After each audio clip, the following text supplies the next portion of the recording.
What I hope the IPSP achieves, and that then encompasses all the different types of participants.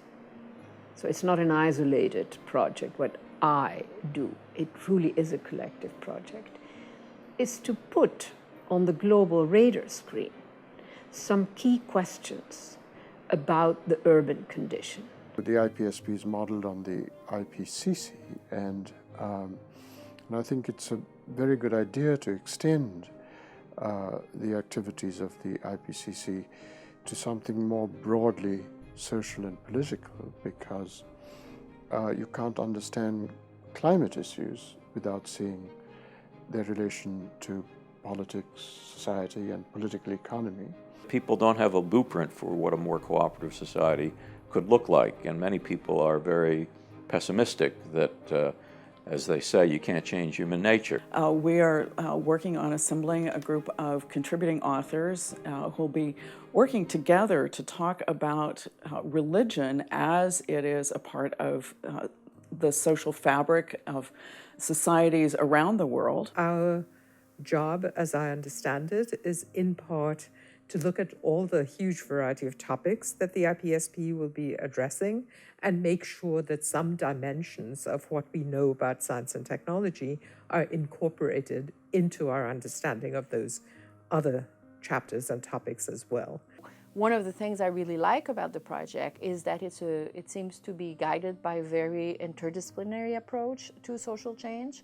So instead of simply, economists looking at one dimension, let's say increased economic inequality, instead you bring in the tools of a very wide range of discipline, and you also create a dialogue between philosophers, people who do more normative things, and people whose work is primarily empirically based, to try to cross-pollinate the different kinds of inquiries. So I think it's going to be really exciting. If you look at any kind of social change, whether it has to do with inequality and social justice or environmental sustainability, there are different levels of analysis. So you can start at the highest level, look at institutions and how to change institutional frameworks, and that's of course political science.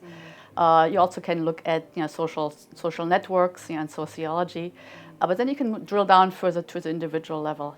IPSP also intersects, because it is focused on cities, intersects with all the major questions that we confront in today's world, from the environment to migrations to unemployment to inequality to concentration of power.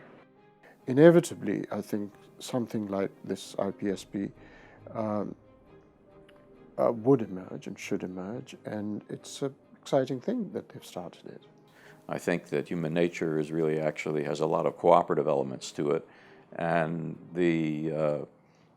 human society has made the great leaps that it has made in the last 100,000 years, especially the last 10,000 since the advent of agriculture, by people cooperating with each other.